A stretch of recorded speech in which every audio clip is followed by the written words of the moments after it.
Welcome to On the Chain. I want to throw this up here because, an odd thing happened. So going through show prep last night, looking through the articles, and, the Roslyn Layton article came out a couple days ago. Basically, the title was probably about as good as you're going to get. Gary Gensler, Resign. That was pretty much it, if memory serves correct. I click on it. I go out, and geez, where's the article? Like, I couldn't find the article anywhere. I said, well, this is weird. Like, how did this happen? Like, it's just completely gone. It's missing. So check this out. I'll show you what that looks like. Here it is right here. So I click on it and I go like, well, that's weird. I wasn't looking for an article about Chairman Powell. Geez, where's the article? If you see up here, oh, look at that. Right up at the top here. You see, oh, we can't find the page you're looking for. Well, that's weird because if you look at the URL up here, it has Gary Gensler Resign in the URL. So they basically took it down.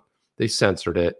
Now, was this potentially a result of, let's say, the SEC coming after them and saying, hey, take the article down? Was this a result of Forbes themselves censoring it and saying, oh, a little bit too spicy? You're not your average Joe is on top of this. He was all over it. Now, the first thing I did last night was I went to the Wayback Machine. I go like, yeah, I'll just lift this off the Wayback Machine. I go there. It's been erased from the Wayback Machine, but not your average Joe at Quant Network Dev went in, snagged the article. I saw him tweet something about it last night. I DM'd him on Twitter and said, hey, man. He said, hey, I have the PDF. I saved it just in case something like what this happened. And this is what I love about this community, and I said, hey, could you email it to me? I'd love to use it for, tomorrow's show. He said, absolutely. And like a champion, man, he got it to me. I was super, super happy about that. And we're going to have that for you guys today. We're going to look at it. Just look at like, what is it in this article that it has everybody so frazzled, right? And who is it? Is it Forbes? Forbes had to approve to put it up. It was live. I think it went live maybe Wednesday, Thursday. It was definitely after the show, I believe, our Wednesday show. So maybe it could have been. I don't remember the actual published day. We'll look at that. We'll look at that here. But he pulled it off the Wayback Machine. And this is fantastic. So we're going to take a look at this right here. It was on August 25th. It was published at 8:57. So this is the one that Not Your Average Joe pulled down. Thank you for that, man. And we're going to jump into this right here. So here it is. He sent me the PDF, grabbed it. And very simple headline, Gary Gensler, Resign. Okay, not a lot. Pretty much tells you what the article's about. There's not a lot of guesswork going on here. Published on August 25th, 2022. And there he is, man of the hour, Gary Gensler, showing a big old photo of him up there. And the article, and here you can see right here, I even went to check. Let's see, cancel that for a second. I even went and checked on, this is the Wayback Machine. This was what was the actual URL. The Not Your Average Joe pulled it on, gone. And I tried to find it last night in the Wayback Machine. And I was wondering, how did he pull down the original article? But he actually did pull it off before it was erased from the Wayback Machine.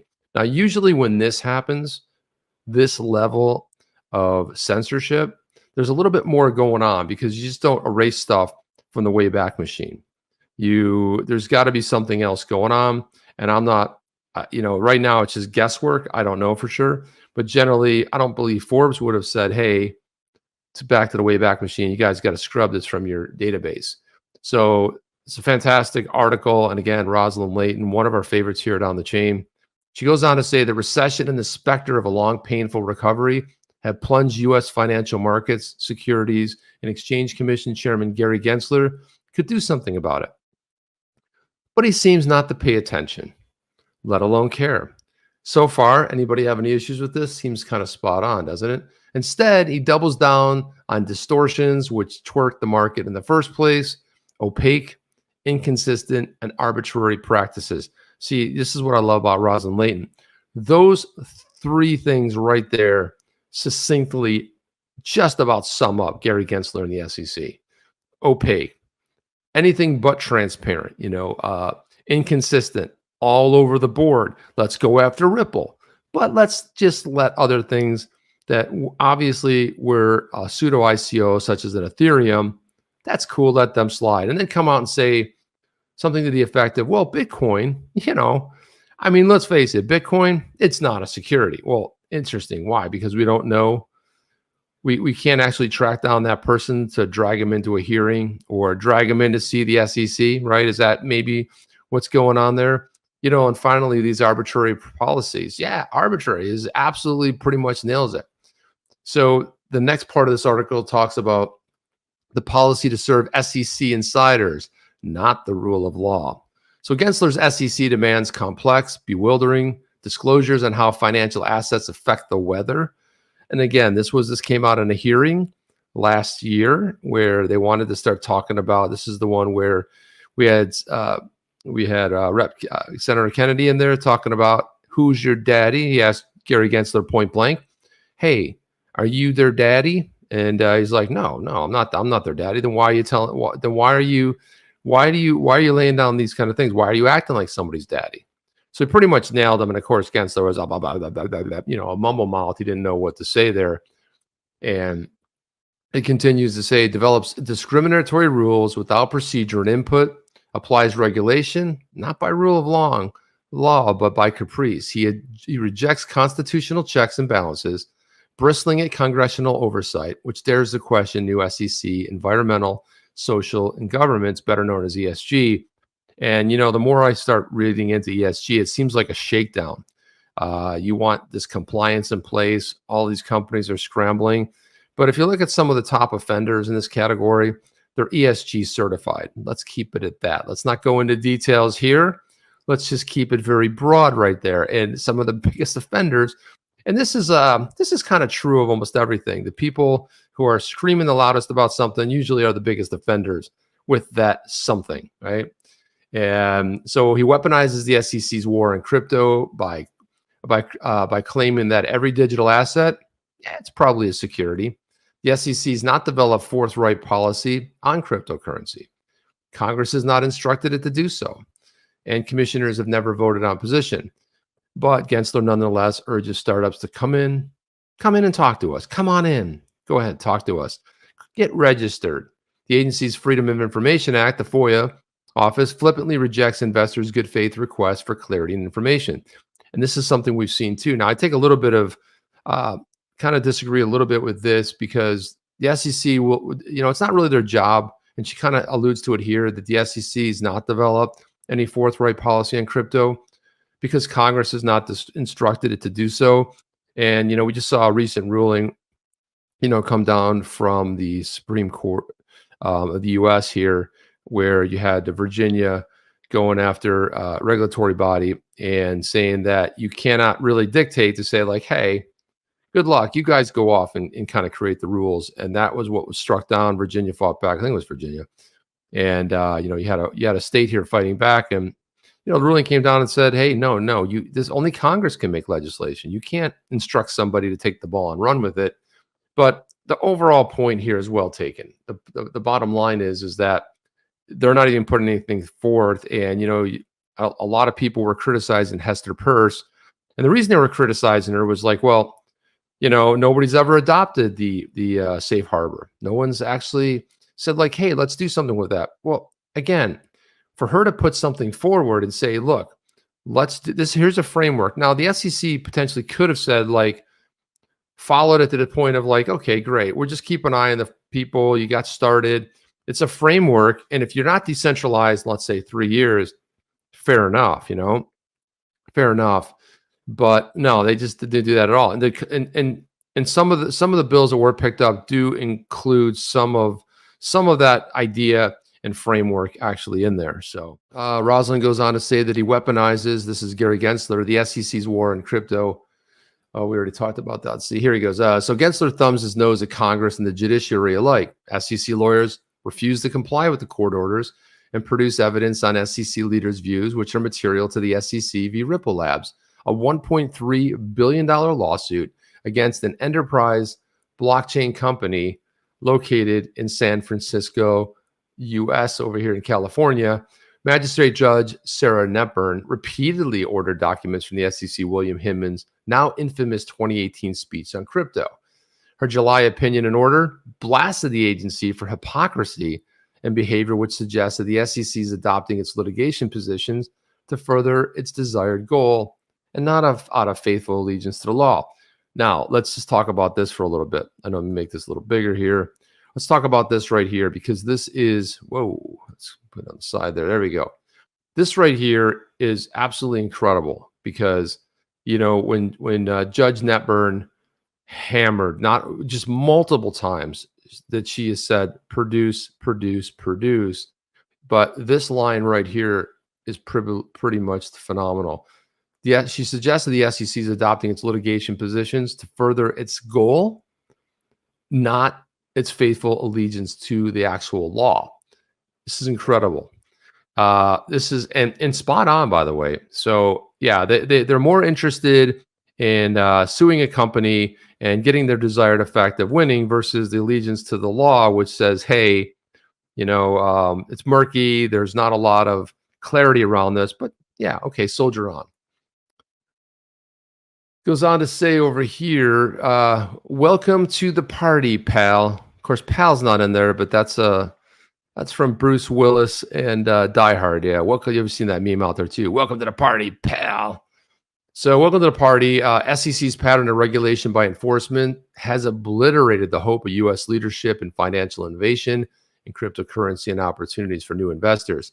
The SEC's 2-year litigation against Ripple has spooked innovators, has discredited the agency in the eyes of consumers and investors, whom it's by law supposed to protect. Great. Another fantastic point. We're here. The SEC's one of their main tenets, other than capital formations and some others, their main tenet is to protect the investors.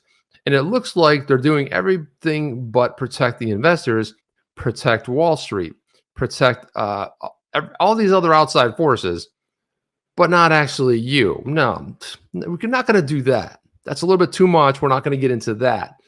But go ahead and protect everything else. But the last part of it, the investor, I don't know. We just never really get around to it. You know, and John Deaton, had gone on Fox Business, which you have that video as well, went on Fox Business and talked about just that very point. So continuing on here, the SEC's increasingly stupefying arguments about Ripple's digital asset XRP have departed even from the broad discretion allowed by the 1933 Securities Act or the Supreme Court's 1946 Howey decision. Subsequent SEC enforcements confirmed that Gensler's apathy to tokens, which goes against legal precedent and technological neutrality. An SEC v. Library, the agency took on a New Hampshire-based blockchain developer. Gensler's lawyers said essentially that if a person buys a token on the secondary market for speculative purposes, then every one of those tokens is an investment contract in a company, and that the rest of the holders may never have heard of. Nothing else matters. And to sounds a little bit like Metallica there. Nothing else matters. So this is exactly what the issue is here. I mean, it's beyond, but that's what I love about Roslyn Layton. Just hammers, hammers, hammers. Gensler attempting to resurrect his once darling profile. And that's debatable, Roslyn. I don't know if he had a darling profile. He was the chair of the CFTC. Back then, nobody really cared. And back then, I don't remember the CFTC, which regulates commodities. I don't remember them going after, at least when he was tenured there, I don't remember actually going after any crypto projects. But let's just okay, give the benefit of the doubt. His once darling profile offered a Wall Street Journal op-ed that the SEC treats crypto like the rest of the capital markets. The laws protect investors even with new technologies, and at its toughest, the SEC is merely regulating risky crypto lending products. His statement would be true if the SEC had a simple set of rules for all assets, but it does not. For the SEC to regulate cryptocurrency lawfully, Congress must instruct the SEC to do so, and the SEC would then conduct due process inquiry, rulemaking, and finally, a commission vote. Gensler's piece was apparent face-saving from a blistering takedown of his cryptocurrency confusion by law professor J.W. Verrett earlier in the same medium. Of course, I would also argue that John Deaton had a massive takedown op-ed that came out right before that. And maybe that was what really prompted Gensler to get his minions to pen an article. And I wonder if they passed that around in emails and had everybody inside the SEC take a look at it. So let's take a look. She writes, the new Howey test. Gensler did further subterfuge the 2021 Aspen Security Forum by falsely claiming that Howey is a 3-part test, when in fact it is 4. This rewrite of history conveniently eliminates Howey's critical 4th prong of investment contract, which, if included, contradicts the SEC's invented legal theory in Ripple and library cases. The SEC under the Gensler disrespects Congress and the courts and imperils investors and innovators. Gensler is leading himself and the SEC into ruin. And I applaud that, by the way. He should resign now to avoid further damage. Okay, that's great if you want to save face on the SEC. I do not want the SEC saving any face. I say you run it into the ground, and it might be the best way to go, right? Sun Tzu famously said, never interrupt your enemies when they're in the process of destroying themselves. Love that quote, because sometimes people destroy themselves on their own. Army, battle, you can sit back and kind of watch it happen. And what we're witnessing here, although none of us are happy about it, we are witnessing the self-destruction of the SEC pretty good. And we see a lot of government agencies, at least in the United States, probably worldwide, that are doing a very good job of destroying themselves. Are you down with OTC? Please like, subscribe, and click the bell to be notified when the next video drops.